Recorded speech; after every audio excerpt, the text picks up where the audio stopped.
এই যে রমজান মাস সামনে আসে, দেখে নিয়েন বহু ব্যবসায়ী তাহাজ্জুদ পড়বে, তারাবিও পড়বে, মসজিদে গিয়ে ফটর ফটর করা শুরু করবে, লাইট নাই কেন, এসি নাই কেন, ফ্যান চলে না কেন, বড় বড় কথা। সারা বছর তো মসজিদ আসে নাই, তারাবি নামাজে আসবে।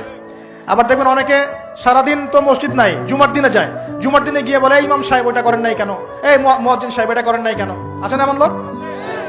এই শ্রেণীর মানুষ আছে দেখবেন, এরাই ফটর ফটর বেশি করে রমজান মাসে। রমজান মাসে দেখবেন নামাজে তারাবিও পড়বে, মাপেও কম দিবে। এরকম লোক আছে না? মাপে যারা কম দেয়, এই পাপের কারণে সমাজের মধ্যে দুর্ভিক্ষ নেমে আসে। আমাদের অর্থনৈতিক অবস্থা এমন জায়গায় দাঁড়িয়ে আছে না, দুর্ভিক্ষ যদি চলে আসে অবাক হওয়ার কিছু নাই। দুর্ভিক্ষ চলে আসলে আপনার অবাক হতে পারেন, আমি অবাক হব না।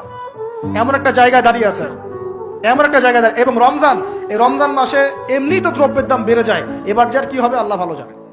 আমার মনে হয়, আমার ভয় হয়, একদম নিম্নবিত্ত মানুষ যারা এবার রোজা রেখে ইফতার যখন করবে, তখন হাত তুলে আল্লাহর কাছে বদদোয়া করা শুরু করবে।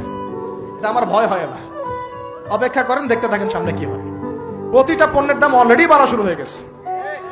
কিছু কিছু বৈশ্বিক কারণ আছে, এগুলোর কারণে যেমন বাড়ছে, আবার কিছু কিছু আমাদের নিজস্ব মানব সৃষ্ট কারণ আছে, এই কারণেও বাড়ছে। মানব সৃষ্ট কারণগুলো বুঝতে হলে আপনাকে বেসিক কিছু অর্থনীতি বুঝতে হবে। এটা পড়াশোনা করেন, দেখবেন আমি গত লেকচারে বলেছিলাম। আল্লাহ রাব্বুল আলামিন আমাদের সবাইকে হালাল খাওয়ার তৌফিক দান করুন। সমাধান কি তাহলে? সমাধান হচ্ছে অপচয় কমাতে হবে। 5টা খেজুরে ইফতার হয়ে গেলে 6 নম্বর খেজুর দান করে দেন, 6 নম্বর খেজুর দান করে দেন। সদকাগুলো বেশি বেশি বাড়িয়ে দেন। এই যে মানুষগুলো খেতে পারবে না, ওদের ঘরে ঘরে গিয়ে ইফতারগুলো পৌঁছে দেন, মাসের বাজার করে দেন।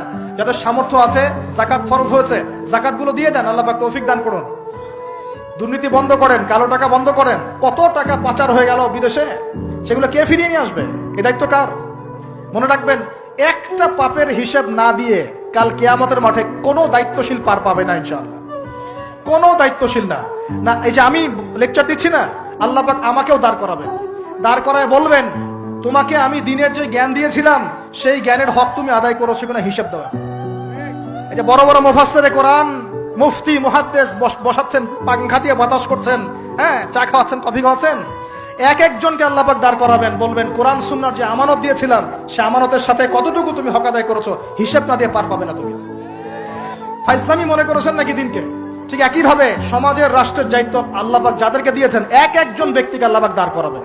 দাঁড় করে জিজ্ঞাসা করবেন, কোন কোন জনগণের কোন কোন হক তুমি নষ্ট করেছো, কার কার হক দিয়েছো, কার কার দাও নাই, সবার সামনে হিসাব দাও, তারপর জান্নাতে যেতে পারবে। এত সহজ না।